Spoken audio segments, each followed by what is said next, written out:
is the Nurses Doing GAMSAT podcast, brought to you by ThankFlip GAMSAT. We're here to teach you how to smash the GAMSAT, get into medicine, and become a flippin' great doctor. Okay, welcome back, everybody, to the Nurses Doing GAMSAT podcast. I'm Dr. Tom, founder and CEO of ThankFlip, and I'm joined today by our incredible applications expert, Welcome, Amlan. Thank you so much. Thank you for having me. Hello, everyone. My name is Amlan. I'm a final year medical student and very excited to join this podcast and hopefully share a little bit about the GAMSAT and the GEMSAS experience. Yes. We've got some great things to go through with you guys today. But before we jump into that, so Amlan, you're fourth year now at Notre Dame. How are you feeling about being an intern next year? Excited or nervous or both? Or I think both. I think definitely med school has been quite a busy journey. So excited to come to the end of it and start my internship. And I guess just get it one step closer to specialty training and what I want to do. So it's exciting, I think. Yeah, because I guess everyone listening is wanting to get into medicine. You're like medical school. Now you're about to leave. So you've kind of been through the whole process and you've spent, I think, the whole time tutoring and coaching and mentoring people through the GAMSATs, be it with the essays, with CASPer, with interviews, with applications, which is cool. But you're having a little break now after this. Yes, I'm flying off tonight to Korea, so very excited to have a little bit of a holiday, and then I'm planning on going back in December again. So once I finish. Amazing. And then so a couple of weeks out, Korea, have a bit of a break, and then straight back into medicine. Yes. Yeah, awesome. All right, cool. Yeah, and we got the different backgrounds going today. Yeah. As you guys probably remember from the last one. Yeah, I like your one. It's a good one. I've got the Riverside one. Actually, I've got a green screen, literal green screen behind me. Oh my gosh. Okay. And then behind that is a friend's apartment because we're getting asbestos removed out of our apartment today. So I'm doing this remotely. Yes, mine is asbestos free, thankfully. Yeah, nice. All right, cool. So let's jump in and talk about GEMSAS. So we're talking about the GEMSAS medical schools today because part of this is going to be a two-part kind of podcast series. Next one will be about the non-GEMSAS schools, or GEMSAS. People pronounce it differently. But in the last podcast, we talked about the application process. Now we're diving a bit deeper. And so why don't you run us through, Amlan, what is GEMSAS? What does that mean? And how do we, why don't you just run us through, explain what that is? Yeah, so GEMSAS, it's basically the centralized application system for graduate entry med schools in Australia. So it really serves as a bridge between the students and the universities to really help us match based on our metrics as well as our preferences to the university. Not every uni in postgrad medicine uses GEMSAS, but a majority do. So across all the states, you have Melbourne and Deakin. Across Victoria, we have UWA and UNDF from Perth. We have Griffith and UQ from Queensland. We have ANU from Canberra. And then we have Wollongong, Macquarie, and my unis, Notre Dame, Sydney, all from New South Wales. Yeah, so if you want to apply to any of those medical schools, you'll need to apply through GEMSAS. Yes. And I like to joke because they call themselves a consortium of medical schools, which kind of sounds like a drug cartel. It's like this. They've essentially gone, you know what? This whole application thing is a lot of work. We're going to delegate it to GEMSAS. And GEMSAS kind of does it, and they collect. We'll talk about the metrics and the data that they collect from you. And then they give you one interview with one of those medical schools. So you have to organize your priorities. So you pick, is it 5, Amlan, that you pick? Yeah, so I think that's a really good question. So you can put maximum of 6 out of 10 unis, and it's really important, and hopefully we'll be able to help you a little bit about how to preference it, because I think just that can also make or break your application. So it's 6 preferences, and I strongly encourage you to put all 6 in. Don't leave anything blank. Yeah. the way the process works is you get matched for an interview from your highest preference. So if you, let's say that they'll just basically go through the system one by one. So let's say you put in your preference one, and maybe your GAMSAT or your GPA isn't high enough for preference one, then they'll look at preference two, and then they continue doing that to really try to match you to your highest eligible preference rather. Yeah, and I think that the key there is eligible, right? Because sometimes people will swing for the fences and put a school first that they may not have the marks for, which can work against them. But there's a whole strategy to this, to the process. And then, so what's also interesting about GEMSAS, maybe you can kind of talk about this, Amlan, is what happens if you get an interview with a medical school? Does that mean you're going to get an offer from that same medical school? Sure. So let's say that we interview so for clarity, University A, University B, University C, so on and so on. Let's say we interview at University B. That means our first preference, University A, has already declined us, meaning there is no chance of you getting a subsequent final offer from University A. However, they will keep moving your score down from University B to your preference 3, preference 4, preference 5 to see if you're eligible for anywhere. Now, you may have more of an advantage at a certain university compared to another based on a few factors. It could be based on the fact that maybe whether they use your weighted or unweighted GAMSAT. We'll talk more about that shortly, or do you have bonuses for a particular uni? For example, and what are your strengths? For example, my strengths were my CASPer. So I knew I'd probably end up at a university such as Wollongong or Notre Dame because those universities operate using that metric. So they will look at your scores to see if you're eligible for somewhere else. The other two things to know is that typically, most unis tend to have a 1-to-2 success ratio for the interview to offer, but the one with the lowest interview to offer ratio is Notre Dame Sydney, actually. So Notre Dame Sydney, they will interview anywhere like around 300 people for around 120 spots, so around 1 to 3. So if your score maybe isn't as good for that particular uni, you can move down the list to a uni which hopefully has a bit more of a higher interview to offer ratio. Yeah, and what about when they actually once the interview is done, then so you might get an offer from that same medical school or another one down your list. Yes. Which is actually, some people might be like, well, that's kind of weird, but it's referred to as the GEMSAS pool, where they throw you. So let's say you've done that interview and they didn't quite meet the requirements for that medical school you interviewed with. Yeah, you don't fall out of the running. That's kind of the great thing about the GEMSAS system. You don't miss out completely. They put you back in the pool and they might pick you for another medical school. So although we kind of joke saying that they're delegating it because it's difficult to GEMSAS, the GEMSAS system is actually advantageous in that way, where they're trying to maximize how many people get a medical school position as well. Yes. So then, Amlan, why don't you run us through what are the kind of metrics that the medical schools are looking at, and then let's jump into the actual medical schools. Sure. So GEMSAS considers GAMSAT. I know they sound very confusingly similar, but of course, you'd have to say the GAMSAT exam. So there is most unis will use a weighted GAMSAT. So the weighted GAMSAT essentially means, so there's 3 sections within the GAMSAT. So section 1, section 2, section 3. Section 1 and 2 focusing more so on the humanity area, and section 3 focusing on the reasoning in the biological and physical sciences. So most unis weigh section 3 double, but a few universities do not. So the universities that do not weigh it double would be University of Notre Dame. So that includes Notre Dame Fremantle and Notre Dame Sydney. That includes Melbourne University as well as University of Queensland. So there is an unweighted GAMSAT score, meaning all 3 sections are weighted equal. So if you are someone who is stronger in your humanities, so your section 1 and section 2, those unis may be more advantageous for you. So I also knew that based on my metrics, I would also end up, most likely at Notre Dame, Melbourne, all of those unis. So unis look at the GAMSAT.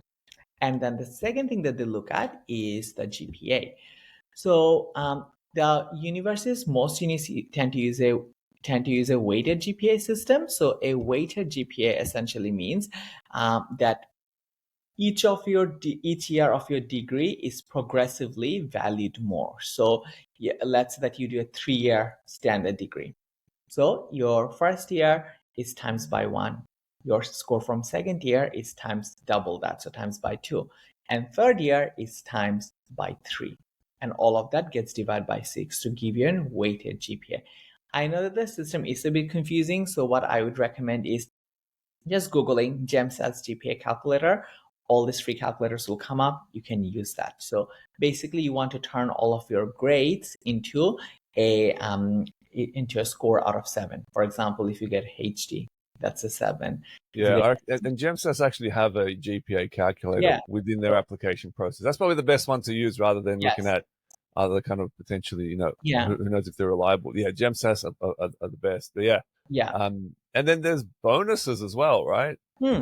Yeah, so there is bonuses depending on which uni you're going to, or quotas even. So most unis will give bonuses for if you have done like a master's or a PhD, but also certain universities may give bonuses for rurality. So for example, Deakin tends to give bonuses for rurality, and you may even get bonuses for things such as your past experiences. So Wollongong gives bonuses for if you have, for example, worked as a healthcare practitioner or and other reasons. So unis do tend to give bonuses. So those tend to be the main metrics. So the GPA and GAM, however, we also with those bonuses, Amlan, I found that with our students and through the experience we've had over the years, that's kind of the secret sauce. The bonuses is often overlooked by people. But that's what can make the difference, particularly if you've got a borderline score. If you're not sure about your GAMSAT score or even your GPA, the bonuses can be the thing that tips you over and gets you into a medical school. And we see that year upon year. And so it's a really important component that you really got to look into in detail and be aware of. So thanks for covering that. Yeah. So and the next one is CASPer. So CASPer is something that's relatively new. I mean, it's not a new exam by any means. It has been used in Canada and USA for a very long time, but more and more medical schools in Australia are using it. So currently for postgrad, 3 universities uses it. So Notre Dame Sydney, Notre Dame Fremantle, and Wollongong. And I believe for undergraduate medicine, Curtin uses it as well. But obviously that's not what we're discussing today. So but if you guys want to know more about CASPer, we actually made a podcast episode on that a couple of podcasts ago with Shabby. You guys should check that out. It goes into great depth on what CASPer is, how it works. We go through sample questions and give you some great resources as well. Amazing. Okay, that's great. Yeah, I would recommend checking that out. So it's basically a situational judgment test, and I say it's a great preparation for your interview. And maybe if your other metrics, if you're not as confident with the GPA or maybe not as confident with your GAMS, this could be a way to really neutralize those scores to make yourself more of a competitive applicant. So it really is a exam that I recommend most people sit. Yeah, so there's a bit of strategy to this whole process. It's not as straightforward as it might seem, where people are like, oh, I'll just put in the boxes, tick the boxes, and I'll get the best outcome. It doesn't quite work out like that. We've seen over the years that people who have the scores and should get in, but they kind of they don't take advantage of these different factors, they miss out. Whereas other people who have kind of borderline scores, maybe low ones, they take advantage of the right factors and they get in. So if you guys want to know more about that, go to you want help with that, go to the show notes. We'll have some resources in there as well to help you guys along. Yeah. I think just firstly, what I would do is, if I was going through the process, I'd probably just write down a list of all the different unis and just then looking at what are my priorities. So I think oftentimes for many of us, geographic location is quite important and ranks highly. So where do you actually want to stay? Medical school can feel oftentimes very stressful. Dr. Tom and I, we obviously have both gone through the process, so we can tell you that it can feel quite isolating and stressful at times. So really knowing, are you going to be in a place where you feel well supported? That's important. So geographic location is really important, more so than things such as, prestige or ranking. That's more of a US thing. That's not really something we really mind as It much here. doesn't in Australia. It doesn't really make that much of a difference. No. And same with like your medical school grades, right? It's not that it doesn't make a huge difference in terms of your future employability and career outcomes. Yeah, I find that because we get this question a lot. Some people are like, oh, I don't want to go to this medical school or that one, or which one's the best. It's like in Australia, the requirements are so strict that the medical schools, the standards are quite the same. The only differences are in their kind of niche interests. Some of the medical schools are more interested in research. Some of them are more focused on clinical work, others on different aspects, right? Rural health, rural health, exactly, and different components. And so, but ultimately, the doctor that you become, it just depends on what you put into it, into the degree. I've told this story before, but I remember being an intern, and there were two final year medical students from the University of New South Wales. They do undergrad, and there was one medical student there, final year, and I was like, man, you could be an intern already. Like, this guy was brilliant, and he was motivated, he was keen, he was engaged. And then there was another one. I'm like, are you even from the same school? He was completely the opposite, and I was like, you're going to have a difficult time next year. And they went to the same school, but one put in more and got more out of it. And so it's a little bit cliche, but it really makes a difference. It's not so much the medical school, but what you put into it. But yeah, if you've got the marks and you can pick, then yes, what's important here is understanding what Amlan's talking about is where you're going to feel supported, what's appropriate for you. And yeah, those are really important factors. Particularly if you're in a position to pick the schools. Yeah, I think it is difficult to know exactly where you see your future, but if you can think of what particular things you're interested in, for example, if you're interested in research, maybe unis such as ANU or Melbourne might be great. If you're someone who's really interested in rural health and maybe envision yourself working as a rural GP, maybe Deakin or Wollongong would be helpful. So I think knowing a little bit of that is helpful. I personally wanted to go to a smaller uni, so I actually did receive an offer from another university as well. I received an offer from Flinders, which is a non-GEMSAS. We'll talk about it in a subsequent podcast. But for me, I still chose Notre Dame because I really wanted to go to a smaller cohort where I would feel more supported. Would this be a good time to talk about the types of spots in medicine, so such as CSP, BMP, FFP? Yeah. Let's touch on those and then move it onto the medical schools themselves. Yeah. So in most medical schools, there is 3 types of places that are available for a domestic student. So that includes CSP, which stands for Communal Supported Places. That is basically most of your tuition fee is covered by the government or subsidized by the government rather, and you pay a small contribution that you can take out a loan for. So it's very low. It's like around 10K per year. So usually those positions tend to be the most competitive and most desirable with the highest scoring. So I was fortunate to get a CSP place myself.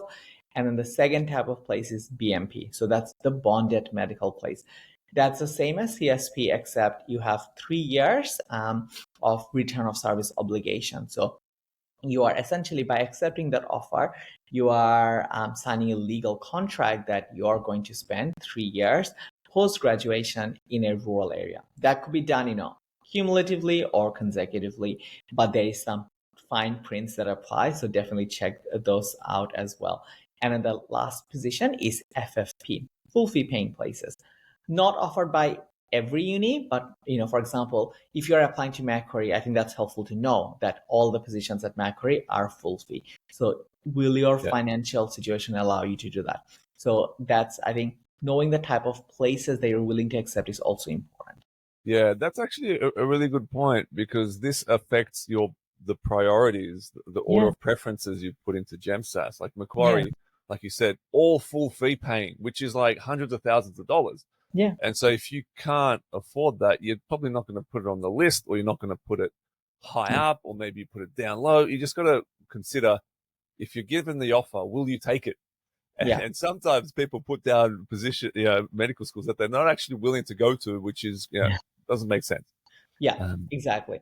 So I think really being honest with yourself about what you want and what you're able to achieve, right? So, okay, so now maybe we can talk a little bit about like the universities. I do want to kind of clarify one myth. People still asking about portfolios. Do universities use portfolios still?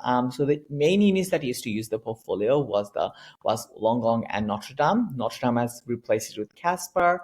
Wollongong still keeps they don't have a portfolio, but they now need documentations and bonus points for certain categories. So that has been, I guess, the substitute for the portfolio. Yeah, that was a really interesting development. We did a podcast, episode 17, The Death of GAMSAT.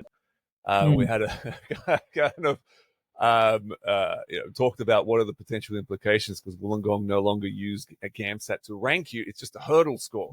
Yeah. It's just a minimum of 50 in each section. They don't care how much more you have than that. It's all these other bonuses. Yeah. Yeah. Okay.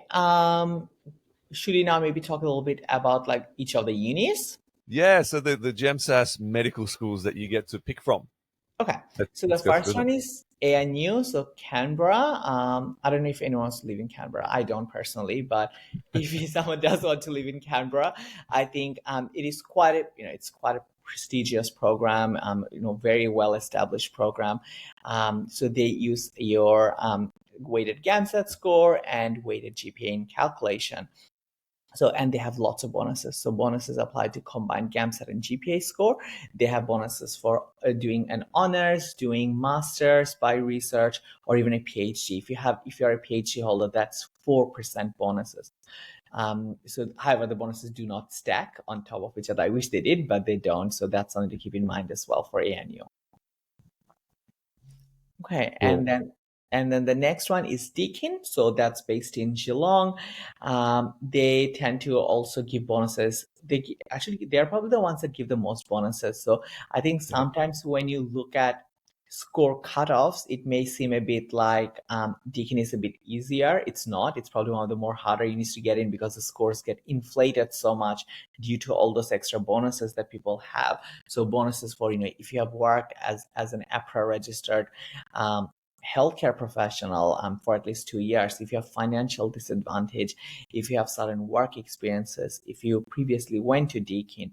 So those are factors to consider. So if you feel like you're eligible for more bonuses, maybe Deakin would be prioritized higher on your list. Deakin's great for our nurses and healthcare professionals. They like Amlan said, they give you bonuses for that. And we see a lot of nurses heading over there. They actually did a study out of Deakin Medical School a couple of years ago, and they compared, this is a bit of a tangent, they compared who performs better through a medical degree, whether they have an undergraduate degree in the health sciences, so like nursing, physio, pharmacy, etc., or whether they have a straight science degree like biomed. And they found that the higher performing medical students were the ones with the health sciences degree. And that was a really pivotal study, which I think that's probably influenced how some of these, like University of Wollongong, are starting to shift towards that as well, which we'll see in a second. But if you're a healthcare professional, have a look at Deakin for sure. I did not expect to be called out like this. I'm not from a healthcare background, but I fully agree with that. The students in our cohort that I see that are so confident in the hospital, people like nurses, because they're so used to doing a lot of the procedural stuff already, right? People like physios, they're great with the physical exams. Pharmacists, of course, like the pharmacology is a huge part of medicine. So I think that really helps. So if you are from a healthcare practitioner wanting to pivot to medicine, absolutely recommend applying for medicine, because I think you have genuinely such a good chance, but more importantly, bring such a treasure trove of knowledge and experience that can only make the system better. Yeah. And I mean, Amlan, it's like you put in a lot of effort into your degree, you got a lot out, and you're performing really well. So like I said before, it's also, what you put into it, what you get out of it. But the background does seem to make a difference based on that study. Yeah. The next uni on our list is Griffith. So Griffith, it's based on Sunshine Coast. They do, once again, in terms of bonuses, if you have a PhD, they give you a straight 7 GPA, which is obviously the highest you can get. So that can really take off a lot of pressure, right, from your other metrics like GAMSAT. And then if you have, they also have pathways for rural applicants. I mean, most unis do tend to do that. And their GAMSAT score tends to be anywhere like hovering around, I guess, like a 6.7 GPA with like a 69 GAMS. Yeah, Griffith is becoming a very competitive medical school. It's kind of like this dark horse where people don't expect it, but the scores tend to be quite high for Griffith to get in. Yeah. Because it is one of the, Queensland's a big state, and there's only Griffith and UQ. And UQ is, we'll talk about that in a sec. But yeah, Griffith tends to be quite a competitive school these days. And both Griffith and UQ offer both undergrad and postgrad pathways. So there is that, I guess, that limited seats because they already have an existing undergrad cohort. Okay, awesome. There you go. Yeah. Macquarie. So Macquarie is based in Sydney. People ask, is there any unis that are easy? I don't necessarily think any uni is easy to get into, but because Macquarie, all seats are full fee paying, that can be a bit prohibitive for some people. I know that I didn't apply to Macquarie back in the day because I don't think I could have afforded it. So that's something to know about Macquarie. They do have, I think the most interesting thing to know about Macquarie is that in your final year, you may get sent to India on a clinical immersion placement, cultural placement, however you want to phrase it. So that is something to consider. So it's for a month and a little bit longer.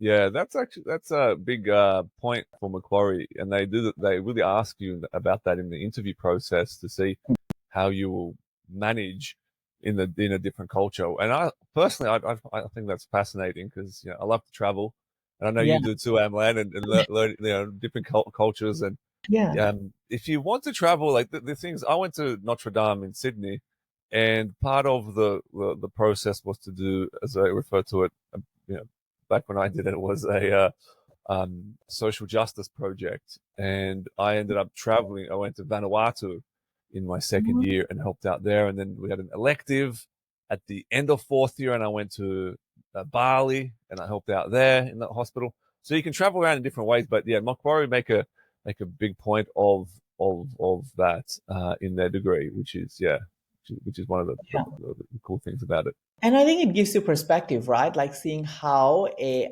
underdeveloped, underprivileged country may operate in a healthcare. So that would be vastly different from how a very resource-rich country like Australia's healthcare would operate. So if you are someone who is interested in that cultural sensitive healthcare and you have that passion for, I guess, that social justice and social advocacy, that might be a good university to put in. Melbourne Uni, so they use, like I've said before, the unweighted GAMSAT score. So every section is weighted equal. And they do have, again, instead of bonus points, they have this thing called a graduate access scheme, which is a bit less, I guess, transparent than other unis who clearly articulate, what type of disadvantage that they are considering. So with the graduate access scheme, you can really put down anything. So there is you can write a little paragraph, and you can of course provide additional supporting documentation, so showing disadvantages, whether that be personal, financial, etc. How much that has an impact, that is quite shrouded in mystery. Yeah, and if you guys want to know more about this, we have, if you go to the show notes, we have our med school info page, which gives you all this information and more, plus has all the medical schools lined up side by side with all the entry requirements and the cutoff scores. And I'll put a link in the show notes for you guys. Perfect. Okay. So now let's talk about Notre Dame. So for admission purposes, Notre Dame Fremantle and Notre Dame Sydney are considered two separate unis. One common question we get asked is, can I swap between the spots? I think if you get an offer from Notre Dame Sydney, let's say, can I actually go to Fremantle or vice versa?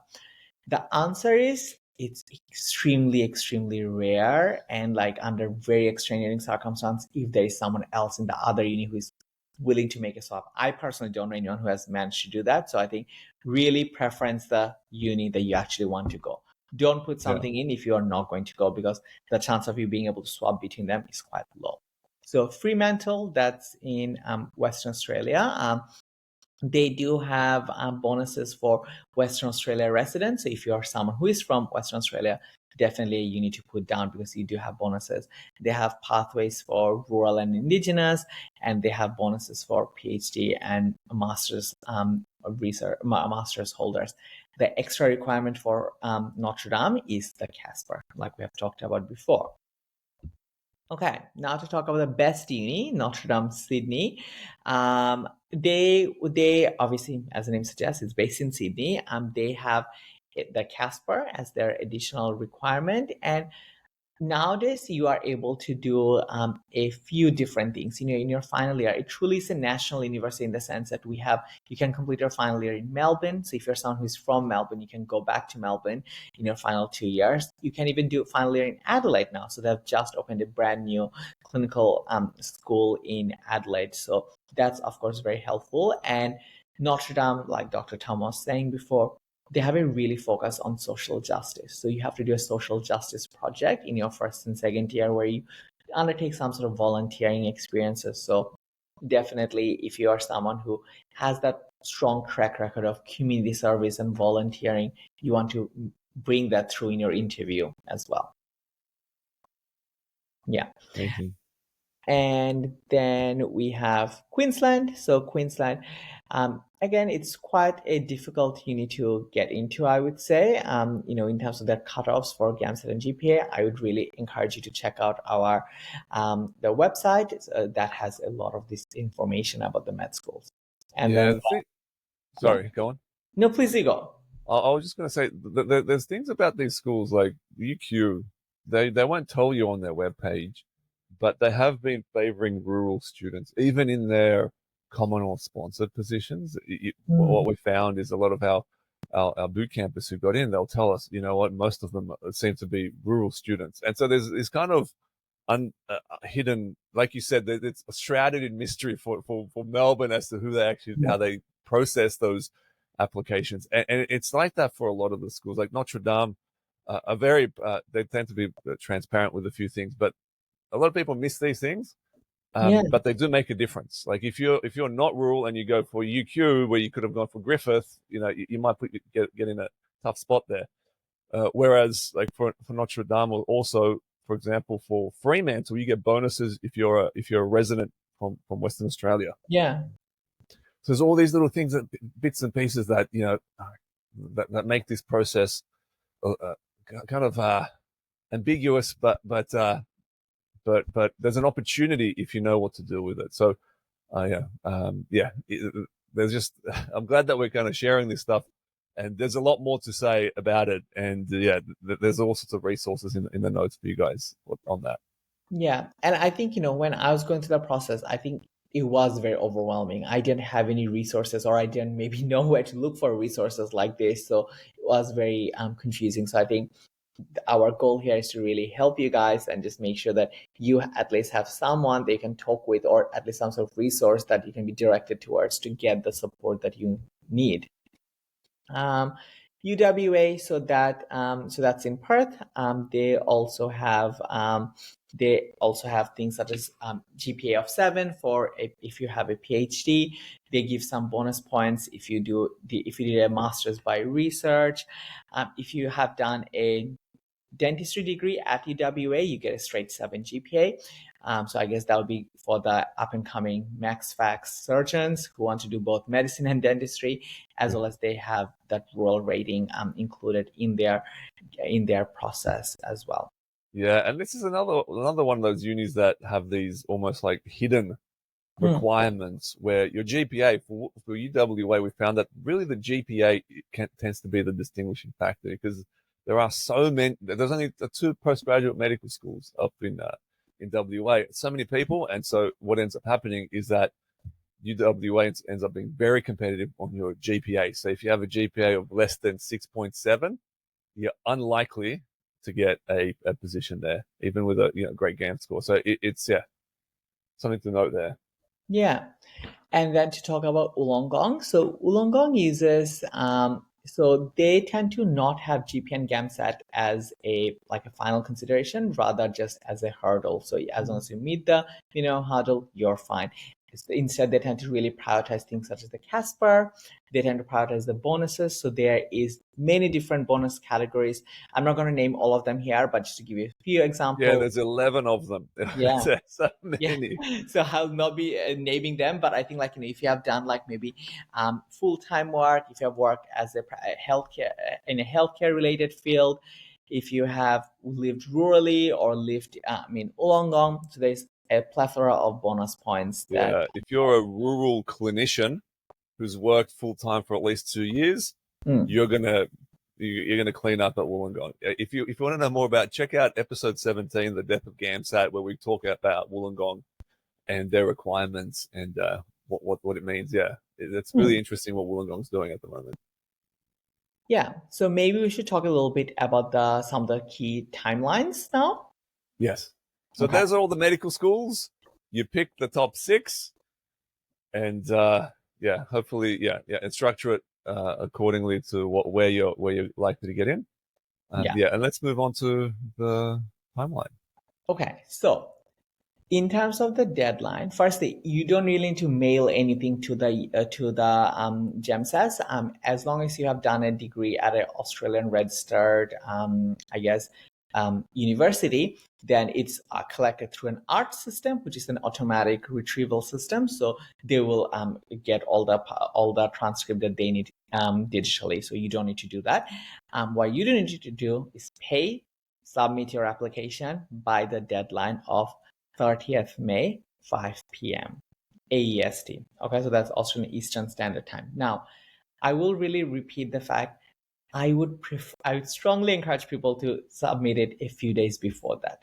Why? Because on the day, there has been historically that website has crashed or gotten very laggy with everyone trying to do it last minute. So I just save yourself the hassle, submit it a few days earlier so that you're pretty much ready to go. And Okay. And in terms of like the other timelines, I think, in terms of when interview offers are released, there isn't a huge gap between when interview offers are released to when the interviews are held. I think that's an important thing to keep in mind. If you feel that you have even a slight chance of getting an interview, I would strongly encourage to start prepping early.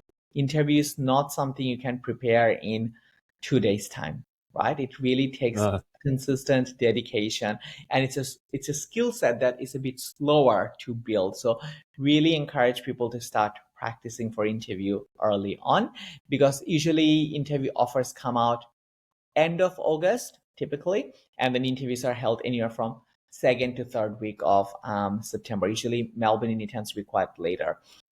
So you get like 2 or 3 weeks to prepare for the interview, which is worth 50% of whether you get into medicine at that point or not, right? So it is a big deal, and they don't give you much time. Yeah. So and I feel people neglect the interview. Would you say, in your experience, that is the part of the application process, even though it is weighted the most, right? Like it is weighted 50% more than your GPA and GAMSAT and CASPer combined.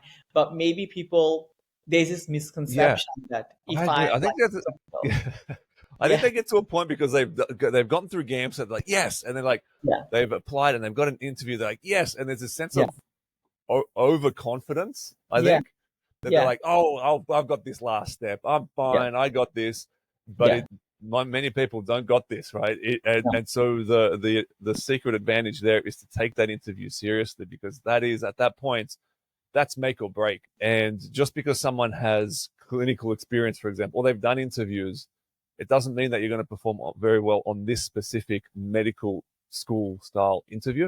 It is very different to what a lot of people have done before. I think that's why getting direction and guidance is invaluable for the interview process, because in the interview, they're really looking at just beyond your clinical knowledge. That's not really what the interview is for, but they have very specific points and specific things that they're marking you on. So, and you have very limited time within which you can tick those boxes. So it is important to, have that consistent early preparation for interview.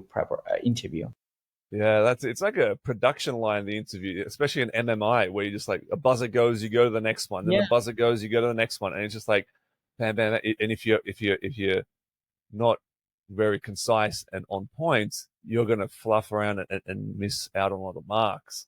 Yeah.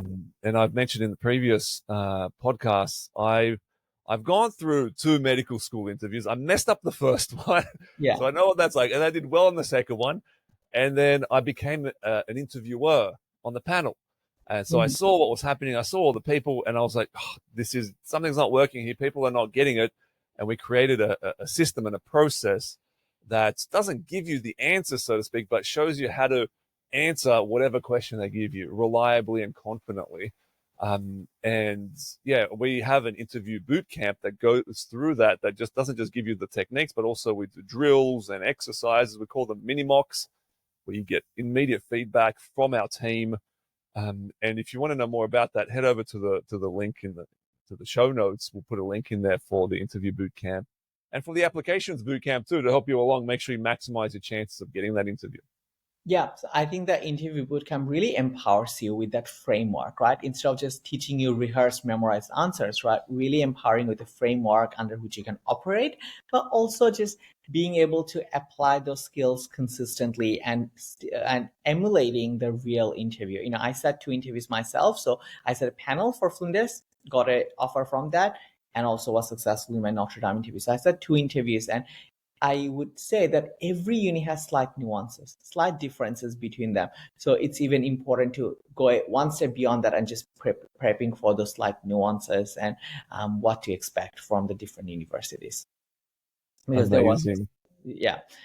Okay. I think now let's talk a little bit about some of the common mistakes that people make in the process. Do you have any, like, what, in your very long experience of working within this space, what would you say is like the most common mistake that people make? The biggest one is assuming that I'll just put things in there, I'll tick the boxes, I'll put in the applications, and the best thing will happen based on my results. It's not that simple, because there is a whole kind of, because of the way GEMSAS works, and as Amlan said earlier, they try and give you your highest preference, and we found the first preference. If you go swing for the bleachers, or whatever the saying is, and you put down a school that you don't have the marks for, but you put it first, but you have marks for your second one, but you put that second, you're unlikely to get that second one. Oftentimes, you won't get anything. Right, because the GEMSAS wants to give as many first preferences. Like, even what you find is, for example, the University of Wollongong will give you a bonus point if you put them first. That's one of their bonus points. So the biggest kind of mistake that I see is just underestimating the significance of the order of preferences. Yeah, definitely agree. So I think just really not having a clear idea of like what bonus points you're eligible for, not having a clear idea of what metrics the universities are using. For example, someone putting down Notre Dame but not having said the CASPer, that doesn't make sense, right? So you need to make sure that you are looking at your metrics. Like, for example, if your university is using a weighted or a unweighted GAMSAT score, depending on what your strengths were or what your score distribution was, that could be a factor to take into mind, right? Another mistake would be people thinking that, oh, if I put full fee paying places first, I'm more likely to get it. It doesn't work like that. So really put down the spots or the types of spots that you're willing to accept. Typically, most people, for that, they would want to get a CSP place, then a bonded medical, then a full fee. That's how I would prioritize them. But obviously knowing that CSP are the most competitive in general. And I think starting early, that's probably my last tip, is that, like, if you leave it last minute, if you're starting the application on the 30th of May, it gets very stressful. So I think giving yourself time, prep it early, submit it early. Yeah, and if you guys want, like I said, free resources, go to the show notes. We've got the different components there. And if you want our help guiding you through with all the different step-by-steps, we have the applications bootcamp that will help you there as well. But that's been fantastic, Amlan. Thank you for taking us through that. No, of course. Any final words of wisdom and advice before we wrap it up? I think I would really echo what you said about the application bootcamp. I think like that can really help you in much more detail about this process, because the process can feel very isolating at times. So again, just having a mentor or someone who's gone through that to help strategize with you regarding your preference. I think, in a podcast, we can give advice that is applicable to a broad population, but without knowing your unique circumstances and your individual situations, it's hard to give that catered advice. So the application bootcamp would be really good for that. And my final tip would be, again, really focusing on the interview early on as well, right? So knowing your backup plans and not neglecting that, because that can, for me, I think my GPA was okay. It wasn't exceptional, but I still got a CASPer place, and I would attribute that to my interview performance, but more importantly, my interview preparation. So I think that would be my final tip. Amazing. All right. Well, thank you, everyone. Next week, we're going to talk about the non-GEMSAS medical schools, and we're doing that later because their cutoff date, their application dates are later. But join us for that next week. And thank you, Amlan. It's been great.